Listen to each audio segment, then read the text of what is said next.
Hello everyone, study with us में आपका एक बार फिर से स्वागत है। और आज से हम कम्युनिकेशन यानी कि संप्रेषण, जिसे हम संचार भी कहते हैं, उससे रिलेटेड क्वेश्चंस को जो है डिस्कस करने वाले हैं। तो ये वीडियो सुपर इम्पॉर्टेंट है आपके नेट के एग्ज़ाम्स के लिए। अगर आपने कुछ भी अभी तक नहीं पढ़ा है संप्रेषण से संबंधित, तो ये वीडियो जो है आपके लिए काफ़ी हेल्पफुल होगा। ठीक है, तो इसमें मैंने प्रीवियस ईयर के सारे क्वेश्चन जो हैं डिस्कस कर रखे हैं और लगभग यही क्वेश्चन जो हैं बार बार एग्जाम्स में रिपीट होते रहे हैं। आप देख सकते हैं इस वीडियो में भी। तो वीडियो पसंद आए तो लाइक करें और चैनल को सब्सक्राइब नहीं किया तो ज़रूर करें, ताकि ऐसे ही वीडियोज़ आपको हमेशा मिलते रहे। तो चलिए शुरू करते हैं। आज का पहला क्वेश्चन ये है कि मधुमक्खियों का नृत्य जो दूसरी मधुमक्खियों को यह बताता है कि मधुरस कहाँ मिलेगा, किसका उदाहरण है। यानी कि जो मधुमक्खियाँ होती हैं, जब किसी एक मधुमक्खी को पता चलता है मधुरस के बारे में, तो वो अन्य को बताती है। तो उसे हम क्या कहेंगे, वो कौन सा संचार होगा? तो इसे हम कहेंगे समूह संचार। ठीक है, ऑप्शन नंबर बी जो है इसका करेक्ट आंसर होगा। समूह संचार कहते हैं इसे हम, क्योंकि मधुमक्खियाँ जो होती हैं वो छत्ते में होती हैं, खूब सारे ग्रुप में होती हैं। तो जो उनमें उनके बीच जो संचार होता है वो समूह संचार का उदाहरण है। ठीक है, देखिए ये क्वेश्चन पूछा गया था जून 2019 में। ओके, नेक्स्ट क्वेश्चन है, नीचे दिए गए विकल्पों से संचार का सही क्रम चुनिए। सही क्रम चुनिए। ठीक है, तो इसका सही आंसर होगा ऑप्शन नंबर सी।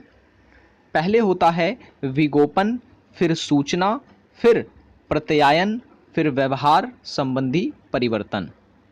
ठीक है, तो ये संचार का सही क्रम है। नेक्स्ट क्वेश्चन है, निम्नलिखित में से कौन सा मास मीडिया का कार्य है? मास मीडिया का कार्य बताना है हमें। तो मास मीडिया का कार्य होता है, ऑप्शन नंबर ए जो है इसका करेक्ट आंसर होगा, संस्कृति को प्रसारित करना। ठीक है, हालांकि और भी कई सारे कार्य होते हैं, लेकिन अगर हम ऑप्शन को देखें तो ऑप्शन में यही ऑप्शन जो है वो इसका सही आंसर होगा। ऑप्शन नंबर ए, संस्कृति का को प्रोत्साहित कर रहा हूँ, प्रसारित करना। नेक्स्ट क्वेश्चन है, एक क्लासरूम स्थिति की दशा में एक शिक्षक किसी समस्या के हल पर पहुंचने में समूह चर्चा का आयोजन करता है। प्रयुक्त संचार के प्रतिमान की दृष्टि से इसे कहा जाएगा। इसे क्या कहा जाएगा? तो देखें, इन क्वेश्चंस के आंसर जो हैं आप गेस करें, देखें कि आपको ये जो क्वेश्चंस हैं वो कितने आते हैं। आपका जो ये टॉपिक है वो आपने कितने अच्छी तरह से पढ़ रखा है। तो आंसर का पहले आप गेस करें। ठीक है, तो उसके आंसर मैं आपको बताता चल रहा हूँ। तो इसका सही आंसर है option number A. Option number A, इसे हम कहेंगे क्रियान्वितकारी प्रतिमान। ठीक है, देखिए ये भी क्वेश्चन जून 2019 में पूछा गया है। नेक्स्ट है, आज का मीडिया समाज समीकरण मुख्यतः है, क्या है? तो इसका सही आंसर होगा option number C. Option number C, उपभोक्ता सचेत। ठीक है, उपभोक्ता सचेत। देखिए आपका जितने क्वेश्चन सही जाते हैं इन क्वेश्चंस में से, तो आप मुझे कमेंट में ज़रूर बताएं। ठीक है, कितने क्वेश्चंस आपने सही किए हैं। तो क्वेश्चन ये है कि संप्रेषण के संज्ञानात्मक क्षेत्र में निम्नलिखित में से किससे संबंधित मामले शामिल हैं? तो संज्ञानात्मक क्षेत्र में हमेशा शामिल होते हैं ज्ञान संबंधी मामले। तो इसका सही आंसर होगा ऑप्शन नंबर बी, ज्ञान। नेक्स्ट है, किसी कक्षा में विद्यार्थी को एक प्रभावी श्रोता होना चाहिए, उसे डैश ध्यान रखना चाहिए। यानी कि अगर कोई विद्यार्थी है एक प्रभावी श्रोता बनना चाहता है तो उसे क्या चीज़ ध्यान में रखना चाहिए? तो अध्यापक की शक्ल का ये गलत है, साथियों का गलत है, ये अकादमिक पाठ्य का ये सही है, और संप्रेषण विकर्षणों का। ठीक है, तो हमारा सही आंसर हो जाएगा ऑप्शन नंबर डी। तीसरा और चौथा जो है इसमें दिया हुआ वो सही है। तो यहाँ जहाँ फिल इन द ब्लैंक्स जो दे रखा है, डैश जो दे रखा है, वहाँ पर ये आएंगे। ठीक है, ये क्वेश्चन भी जून 2019 में पूछा गया है। ठीक है, अगर आपने कोई ये टॉपिक को नहीं पढ़ रखा है अच्छे से, तो फिर भी ये वीडियो आपके लिए सुपर इम्पॉर्टेंट है। ठीक है, इस वीडियो को देखने के बाद आपको ये आभास हो जाएगा कि आपको कितने जो है कितनी अच्छी तरह से ये टॉपिक आपका क्लियर है। नेक्स्ट क्वेश्चन है, चूंकि अन्य लोगों के साथ सर्वाधिक अन्योन्य क्रिया अति सतही पर होती है, अच्छे या अच्छी डैश करना काफ़ी कठिन हो जाता है। तो डैश की जगह पर क्या आएगा?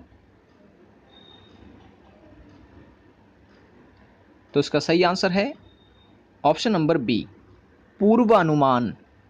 पूर्व अनुमान करना जो है वो काफ़ी कठिन हो जाता है। नेक्स्ट क्वेश्चन है, आम संप्रेषण और कक्षा में होने वाले संप्रेषण में सूचना एवं विषय वस्तु के प्रक्रमण प्रक्रिया को डैश कहा जाता है। क्या कहा जाता है इसे? तो इसका सही आंसर है option number B, gate keeping. कहा जाता है उसे गेट कीपिंग। नेक्स्ट है अभिकथन और तर्क वाला सवाल। ऐसे सवाल काफ़ी आते हैं एग्जाम में। तो अभिकथन दिया हुआ है, पहले इसमें लिखा हुआ है कि प्रतिरोध के साथ कोई सांस्कृतिकरण घटित नहीं होता है। ठीक है, ये अभिकथन कह रखा है। जबकि तर्क जो है इसका दिया हुआ है कि लोगों के अपने मूल्य और स्वहित होते हैं जो संप्रेषित संवाद को परिशोधित करते हैं। तो उसका सही आंसर क्या होगा? इसका सही आंसर होगा ऑप्शन नंबर डी। इसमें ए जो है वो गलत दिया हुआ है, लेकिन आर जो है वो सही है, यानी तर्क जो है वो सही दिया हुआ है। नेक्स्ट क्वेश्चन है, कक्षा शिक्षण के संदर्भ में मुस्कान या भ्रकुटी तनाव का उपयोग जब अवाचिक संकेत के रूप में किया जाता है तो इससे निम्नलिखित में से कौन सा मूलभूत प्रकार्य संपन्न होता है? तो इसका सही आंसर है ऑप्शन नंबर सी, प्रकार्य प्रतिस्थापना। चलिए नेक्स्ट क्वेश्चन। अब इसमें क्या है कि हमें मिलान करना है। यहाँ पर दे रखे हैं श्रोता के प्रकार और उनकी विशेषताएं दे रखी हैं यहाँ पर। ठीक है, श्रोता के प्रकार और उनकी विशेषताएं दी गई हैं, हमें इसको मैच करना है। तो चलिए मैच करते हैं इसे।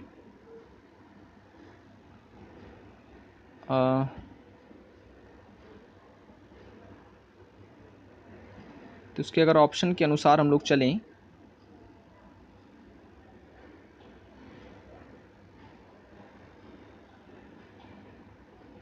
तो इसका सही आंसर है option number D. Option number D, यानी कि ए का चौथे से मैच करना है। ठीक है, और बी का ए का पहला है, ए का इसमें पहला है। ठीक है, ये चीज़ याद रखना है आपको, आपसे मिस्टेक हो सकती है। ये मुझे स्क्रॉल करना पड़ रहा है इसलिए थोड़ा इसमें मिस्टेक हो रही है। तो ए का पहला है, बी का चौथा है, ठीक है, और सी का दूसरा है और डी का तीसरा है। ठीक है, तो ऑप्शन नंबर डी इसका करेक्ट आंसर है। ओके, नेक्स्ट क्वेश्चन की ओर चलते हैं। नेक्स्ट क्वेश्चन है, अवाचिक संप्रेषण मुख्यतः होता है। तो ये हमेशा होता है असंरचित। ऑप्शन नंबर सी इसका करेक्ट आंसर है। चलिए नेक्स्ट क्वेश्चन है, एक अच्छे संप्रेषणकर्ता को निम्नलिखित में से किस सिद्धांत का अनुसरण करना चाहिए? ठीक है, किस सिद्धांत का अनुसरण करना चाहिए? तो उसे संगठित रहना चाहिए, उसे दृश्य सामग्री के उपयोग से बचना चाहिए, नहीं ये नहीं होगा। उसे अधिनायकवादी होना चाहिए, नहीं होगा। उसे माध्यम से सामंजस्य स्थापित करना चाहिए, होगा। उसे कहने की विधा को वरीयता देनी चाहिए, ये भी ठीक होगा। तो पहला, चौथा और पांचवा, ऑप्शन नंबर डी इसका करेक्ट आंसर है। ठीक है, ऑप्शन नंबर डी जो है इसका करेक्ट आंसर है। ओके, नेक्स्ट क्वेश्चन है, निम्नलिखित में से किन तत्वों को कक्षा में अच्छे संप्रेषण के लिए अपनाना चाहिए? तो इसका सही आंसर है ऑप्शन नंबर सी, यानी पहला, दूसरा और पांचवा। पहले में है मूर्तता और शिष्टाचार, और फिर है सुसंगति।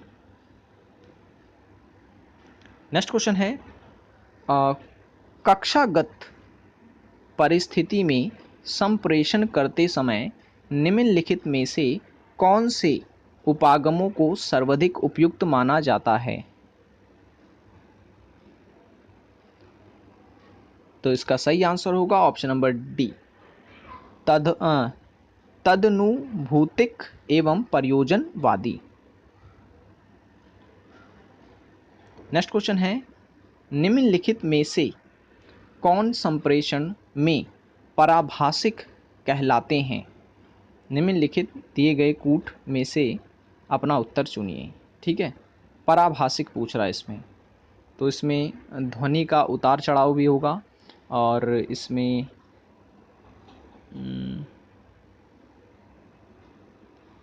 और विरामों का उपयोग भी हो जाएगा, और वाणी दर की और प्रबलता। ठीक है, तो इसका सही आंसर होगा ऑप्शन नंबर डी, पहला, चौथा और पांचवा। ये आंतरिक और बाहरी शोर जो है पराभाषिक में नहीं आते हैं। नेक्स्ट क्वेश्चन है, कक्षागत अनुदेशन के अंतर्गत संप्रेषण की प्रभावितता को निम्नलिखित में से कौन महत्वपूर्ण रूप से प्रभावित करेगा? देखिए, इस टाइप के क्वेश्चन जो है एग्ज़ाम में पूछे जाते हैं, आप देख सकते हैं। ठीक है ना, तो ये इतने इजी क्वेश्चन नहीं होते जितने कि और बुक्स में दिए जाते हैं। ठीक है, तो वीडियो पसंद आई तो लाइक करें, और अगर आप विस्तार से इस चैप्टर को पढ़ना चाहते हैं तो लिंक डिस्क्रिप्शन में दिया हुआ है, क्लिक करते आप हमारी वो वीडियोस भी देख सकते हैं।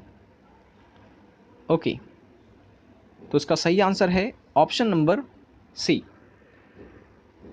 शिक्षण कार्य की क्रियान्वित के समय शिक्षक द्वारा वरीयता दी गई शैली। ठीक है, क्वेश्चन नंबर 24 ये मैं आपको देता हूँ, आपको कमेंट में इसका आंसर मुझे बताना है। ठीक है, ये क्वेश्चन आपके लिए है। नेक्स्ट क्वेश्चन है, प्रभावी आग्रही संप्रेषण जो निम्नलिखित या वाचिका रूप में हो के लिए प्रभावी निर्धारक निम्नलिखित में से कौन सा है? तो इसका सही आंसर होगा ऑप्शन नंबर डी, मैं संदेश वाला। ठीक है, ऑप्शन नंबर डी। तो ये था हमारा वीडियो पसंद आई तो लाइक कर दें, और चैनल को ज़रूर सब्सक्राइब करें। पहले की वीडियोस देखने के लिए लिंक डिस्क्रिप्शन में है, वहां जाकर आप हमारी पहले की वीडियोस देख सकते हैं। मिलते हैं नेक्स्ट वीडियो में। Thanks for watching this video.